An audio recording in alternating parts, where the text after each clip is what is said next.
Hi. It's like I wasn't expecting that. Hi. It's Saturday. We're going to do a massage reunion today. We're a day late, but I'm sort of trying to let go of the scheduling thing. Um,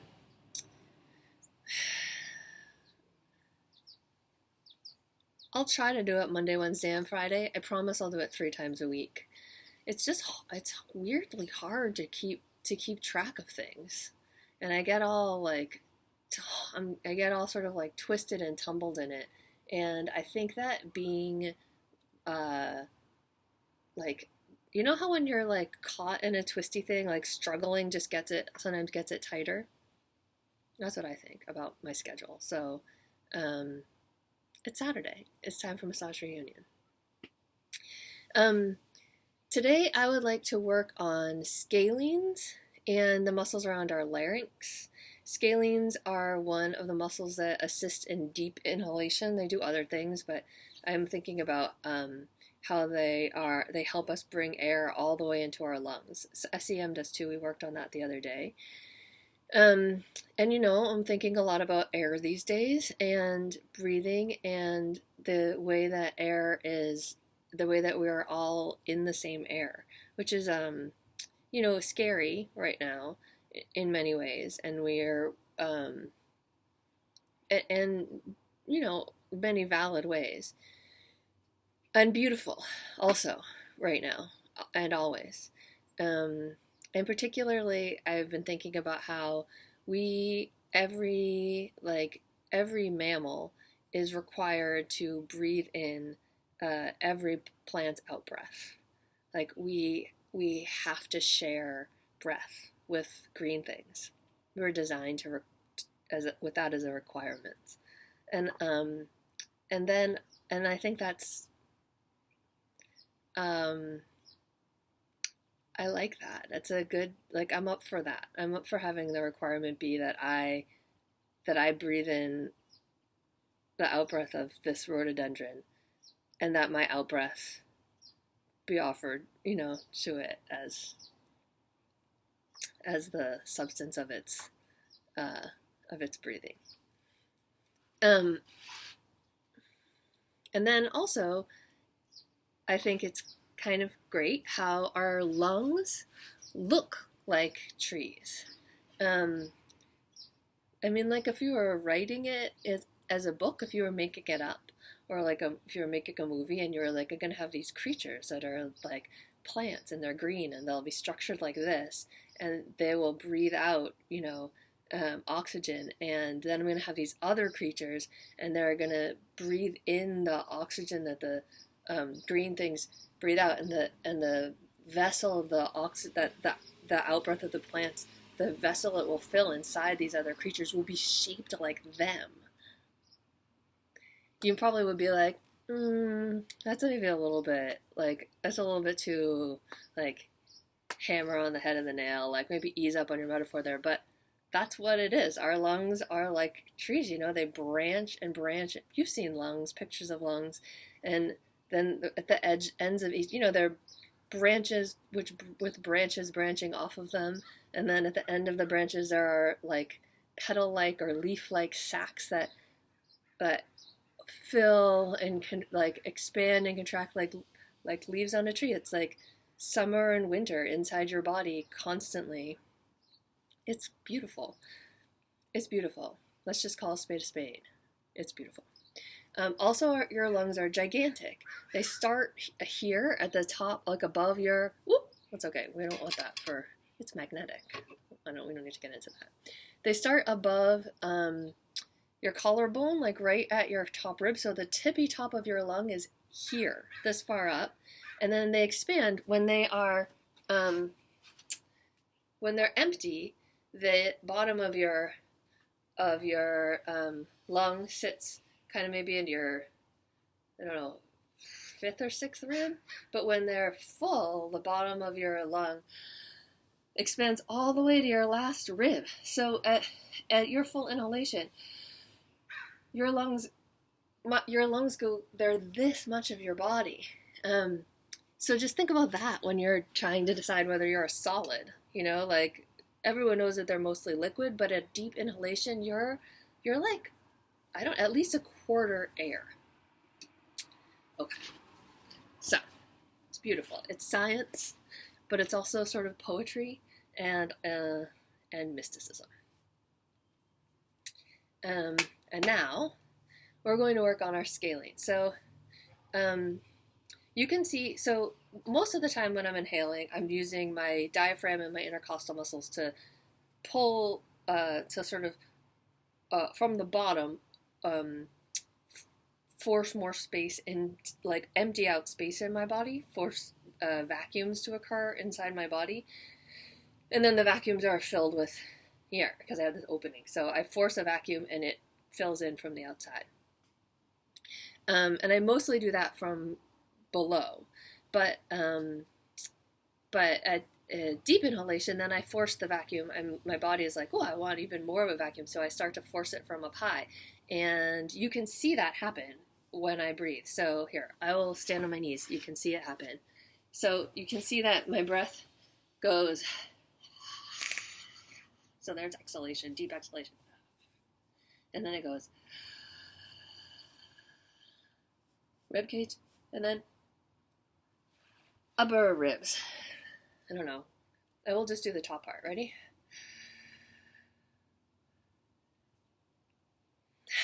So, it's like that. I mean, and everybody's different. I think I have a particularly, like,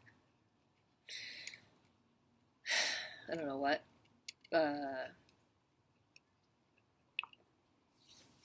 obvious neck, like when you're breathing deep, it's, or maybe not, maybe all of you do, but you can see it. So we're going to work on scaling. So this is my SCM here. We worked on the other day. These are my trapezius muscles. Scalenes are deep to SCM, both in front of it and behind it. So I'm using coconut oil, and I should have used a different shirt. And I'm going to start by just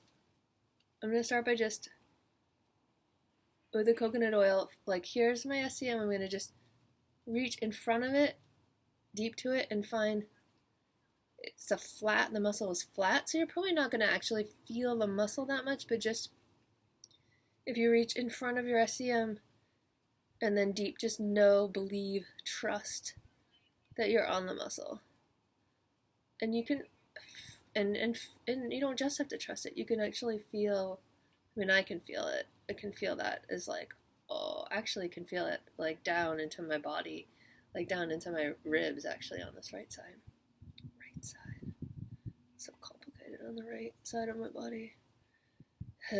So go slow, but so I'm using this part of my fingers, like, and I'm smoothing it out. I don't know what it's like. It's like at a beach if you were smoothing sand, like you had a sandcastle, but then you had part of it where you wanted the sand to be smooth, so you were kind of smoothing the sand out. It's like your neck is a sandcastle. And then same thing, but on the back side of your SCM. So there we are. So we're starting back here. So same, just like in the front. Smooth. So then you can move your head a little bit from side to side. And then, just like always, you can stop when you find a spot that's like, stop. Smooth. Do you guys, isn't it like, what is the right side of my body? I know that this is true for a lot of you. So much more dramatic. Okay, and so now, having done that a few times and sort of introduced ourselves to our SCM, let it know that we come in peace and friendship, we're going to start working with the inhalation. So so you don't have to just go in one direction, or I believe you don't have to. You don't have to for my sake. I get so pink. I'm a person who pinks up. Okay, so now we're like, hi, it's me. I'm gonna work on you. Do you mind? And scalenes are like, well, I guess I don't mind. I mean, I'm a neck muscle, so I'm always a little bit anxious, but let's give it a go. Let's give it a go. So then now we're gonna be like, okay, so what I'm gonna do is I'm gonna do the same thing, but I want you Now you're talking your scalenes. Okay. I want you to contract. So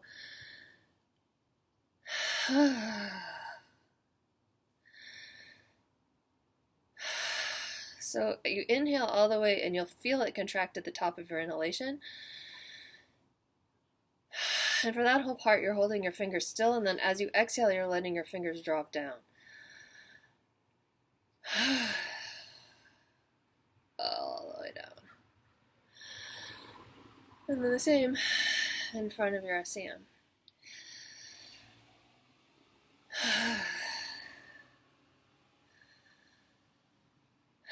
And you'll feel it. I think, or at least I can feel it when I'm all the way in. Okay. Well, now let's do a little bit of just general. When I do that, I look even more like a lizard. I'm a person who looks a fair amount like a lizard. Okay. So, and you can take more time, but so those are your scalenes. Partly I just want to say to you, this is partly all this video to say, it's like, do you remember when you would go, did any of you grow up in Boston and you go to the Children's Museum and they had that recycling room where they just had, like stuff in boxes and you got to do whatever you wanted with it? So it was just like, they were like, you can do what you want with these boxes. Like you can, like, you know, like figure out what your body needs. Don't be afraid to touch the front of your neck, I guess is what I'm saying. It's veiny and there's stuff, but you're not gonna not gonna hurt yourself. You can trust your own self-monitoring skills. And now we're going to mess around with our voice box, with our larynx. And this is really, I think this makes people feel really like suspicious because it's just a thing we don't think about that much. Like we don't spend a lot of time touching our larynx, but your larynx has many flat muscles wrapped all around it, and of course it is also very much involved with breath because it's the device that shapes the air as it's leaving your body to turn it into sound. That's, you know, my voice box isn't involved. My voice box is involved. So what we're going to start with is just taking our fingers and finding the edges of our voice box. And you can kind of wiggle it. It's like a, or you should be able to wiggle it. Wiggle it. See if you can wiggle it. And then holding the edges, just swallow.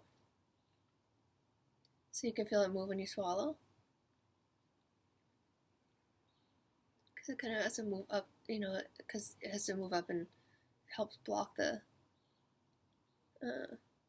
air passage so that if you're swallowing, you don't want food to go into your lungs. So you can kind of hold it, and then once you've kind of found its edges, then hold its edges and talk a little bit. And when you're lower sounds, you'll feel it move down toward your sternum. Higher sounds, you'll feel it move up to your head. So just play with it. And then again, of course, my right side is tighter than my left side, and I don't know what it's going to be like on your body. But if you find a spot that's tight, catch it and turn your head. Think of how much time these muscles spend working. You know, like these muscles contract for you to talk. Just because you're not doing it on purpose. There's so many muscles like that. It's like we're really conscious of the muscles we can build, you know, like, oh, my biceps or whatever, like my triceps, I can build it on purpose, and so I'm aware of them. These muscles, few people are spending a lot of time, like, intentionally train. You know, if you're a singer or if you play, like, a wind instrument, you might spend time intentionally training the muscles of your throat, but, and paying attention to them, but mostly we don't. So, like, if you find a sticky spot, see, again, a lot of, it's like, explore it. Just explore it. And see what it feels like it connects to, like, that feels like, I feel that all deep inside my head. And see what I'm doing is I'm kind of catching it and Like, I almost feel like my larynx is pulled to the right because of tension deep in my throat. And I'm kind of shifting it back to the left. This is going to be not everybody's cup of tea. I recognize, and it's long. But see if it's your cup of tea. Give it a try. Take a sip of the tea before you, maybe like 3 sips, because you might discover that this is more powerful than you think. Okay. How are you? How is breathing and talking going? How are your inhalations? What are you doing with your time? How are you feeling about everything? You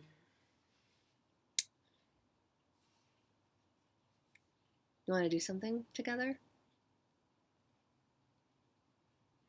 You could tell me if you want me to do a different video, or like a different kind of video. I've rearranged the way they appear on the website, so now they're so easy to find. I'm just here, available for whatever. I hope you're having a pleasant Saturday so far. Or I guess I hope you're having the exact Saturday you need to have. And I miss you, and I'm thinking about you.